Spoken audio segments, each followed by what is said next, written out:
Europe के दक्षिण पश्चिम में मौजूद स्पेन का एक हिस्सा उससे टूटकर अलग हो जाना चाहता है। एक बार फिर स्पेन में आजाद कैटलोनिया की मांग को हवा मिल रही है।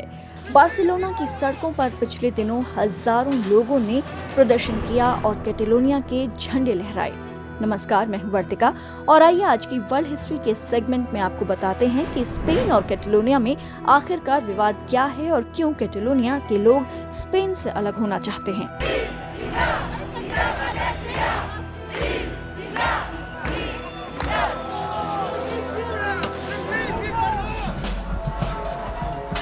यूरोपीय देश स्पेन में कुल 17 स्वायत्त क्षेत्र हैं। इनके अलग अलग झंडे हैं। इन्हीं में से एक है कैटलोनिया, जो स्पेन के उत्तर पूर्वी सिरे का एक इलाका है। कैटलोनिया की जनता इन दिनों अपनी स्वायत्तता से संतुष्ट नहीं है, बल्कि यहाँ स्वतंत्रता की आवाजें एक बार फिर से तेज हुईं। पिछले दिनों स्पेन के बार्सिलोना में नेशनल पुलिस हेडक्वार्टर के बाहर हजारों लोगों ने इकट्ठा होकर स्वतंत्र कैटलोनिया की मांग की। प्रदर्शन के दौरान पुलिस और प्रदर्शनकारियों की भिड़ंत भी हो गई। इसके बाद पुलिस ने प्रदर्शनकारियों को काबू में करने के लिए बल का प्रयोग किया। इसी दौरान कैटलोनिया के असेंबली के प्रवक्ता एड्रिया अल्सीना ने लंबे समय से चली आ रही कैटलोनिया की आजादी पर जनमत संग्रह की मांग को एक बार फिर से दोहराया। Just because some of the leaders were pardoned, just look at the pictures. Just look at the center of Barcelona, which is packed with people saying, no, it is not enough. The conflict remains here. There's still over 3,000 people who are being prosecuted by the Spanish government, by the Spanish state. This is not over unless there is a referendum, a proper referendum on independence, or the Catalan people can exercise their freedom, their right to self-determination. आपको बता दें कि साल 2017 में Catalonia ने एक जनमत के बाद खुद को आजाद घोषित करने की कोशिश की थी और फिर स्पेन ने वहां की संसद को भंग कर दिया था।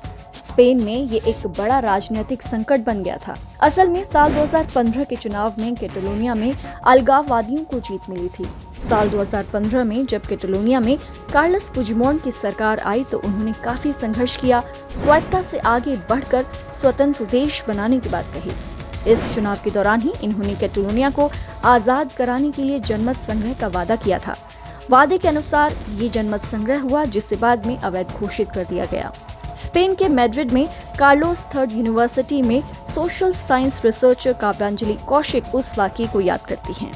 2017 में जो रेफरेंडम हुआ और उस रेफरेंडम को जब स्पेनिश कोर्ट्स ने इलीगल डिक्लेयर कर दिया तो स्पेनिश गवर्नमेंट के पास एक पावर थी अपनी पुलिस को वहां पे भेजने के लिए, और काफी ब्रूटल पुलिस क्रैकडाउन हुआ था। जो लोग वहां वोट करने भी आए थे, काफी लोगों को मारा गया था और ये बहुत बड़ी एक बात स्पेनिश मीडिया में भी फैली थी। फ्रीडम ऑफ स्पीच के ऊपर भी बहुत सारे डिबेट्स उस इंसिडेंट ने दिए थे, क्योंकि बहुत दबाव था कैटालोनिया पे। सेंट्रल गवर्नमेंट की पूरी पावर लगा दी थी कि ये रेफरेंडम ना हो, और जब रेफरेंडम हुआ तो वहां पे बहुत अत्याचार, बहुत वायलेंस पुलिस ने किया, और ये बहुत बड़ा एक मुद्दा भी बना था कि ये एक डेमोक्रेसी के खिलाफ बहुत बड़ा एक सेंट्रल गवर्नमेंट का वार था। लेकिन उसी लाइन में सेंट्रल गवर्नमेंट ने कहा कि जब भाई एक रेफरेंडम अनकॉन्स्टिट्यूशनल है तो क्या वो डेमोक्रेसी के अगेंस्ट नहीं है।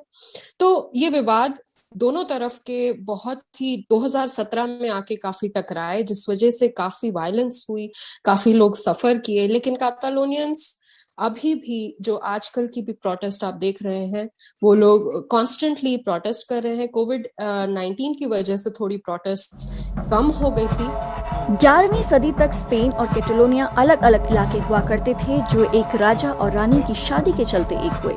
आधुनिक इतिहास में साल 1931 में जब स्पेन एक गणतंत्र के तौर पर वजूद में आया तो कैटलोनिया को स्पष्ट स्वायत्तता दे दी गई।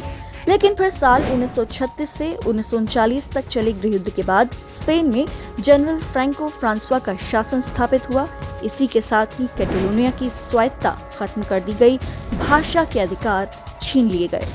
फ्रांको के शासन में कैटालोनिया में बहुत दबाव दिया गया, ये आइडेंटिटी को दबाने का, भाषा को दबाने का, उनके अलग होने, उनके अलग रीति रिवाज को दबाने का, बहुत, ताकि एक होमोजेनाइजेशन आए, जैसे कि किसी भी डिक्टेटरशिप में होता है कि प्लूरलिज्म हमें अलाउ नहीं करना सोसाइटी में।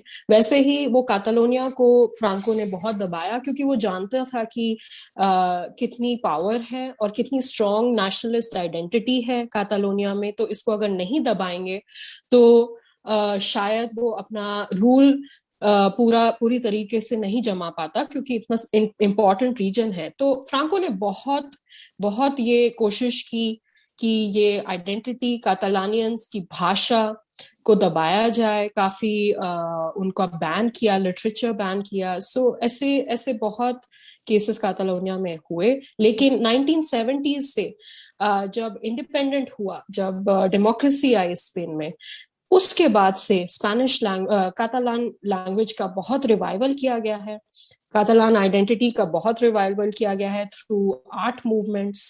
बहुत इंपॉर्टेंट आर्टिस्ट्स केम अराउंड और उन्होंने वापस उसको जन्म दिया और उसकी स्थान पे वापस लाया।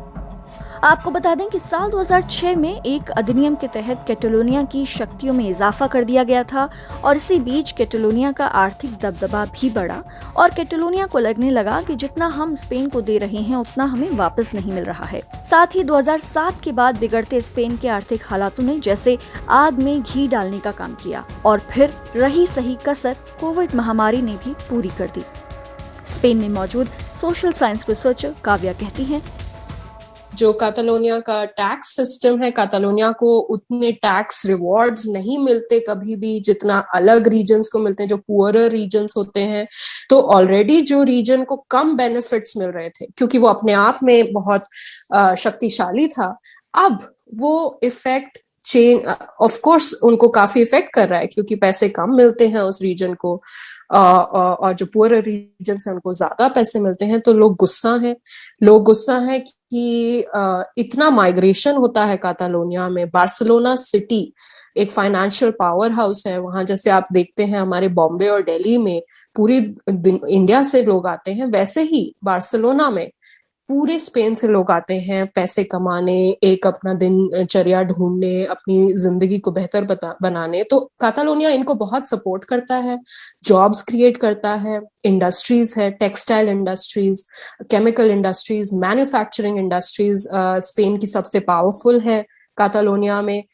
तो जब कातालोनिया इतना कुछ करता है लेकिन उसको फिर भी फाइनेंशियल रिबेट्स, अभी जैसे आप देखिए एक $multi-billion इन्वेस्टमेंट होनी थी बार्सिलोना एयरपोर्ट पे, जो कि बिकॉज इंटरनल पॉलिटिक्स की वजह से थोड़ा रुक गई है, क्योंकि मैड्रिड गवर्नमेंट को ये फार राइट पार्टी से बहुत प्रेशर पड़ा, दबाव पड़ा कि ये $multi-billion इन्वेस्टमेंट आप बार्सिलोना में कैसे कर सकते हैं, जब वो अपने आप में अब ये मुझे नहीं पता ऑफिशियली क्या रीजन बोला गया, लेकिन वो बार्सिलोना की इन्वेस्टमेंट रोक दी गई। सो ऐसी चीजें लोगों को, कातालान लोगों को काफी गुस्सा करती है। साल 2017 में कैटलोनिया के जनमत के अवैध घोषित किए जाने के बाद स्पेन में कैटलोनिया के नेताओं पर राजद्रोह का आरोप लगाया गया और कैटलोनिया से कार्लोस पुigdemont को भागकर देश से बाहर जाना पड़ा। स्पेन की सरकार की माफी के बाद अब वो वापस आ गए हैं और स्पेन और कैटलोनिया के नेताओं की बातचीत भी एक बार फिर से शुरू हो गई है, लेकिन अब भी दोनों अपने अपने स्टैंड पर बने हुए हैं। हालांकि मौजूदा आर्थिक हालातों में कैटलोनिया के लिए स्वतंत्र होना भी इतना आसान नहीं होगा।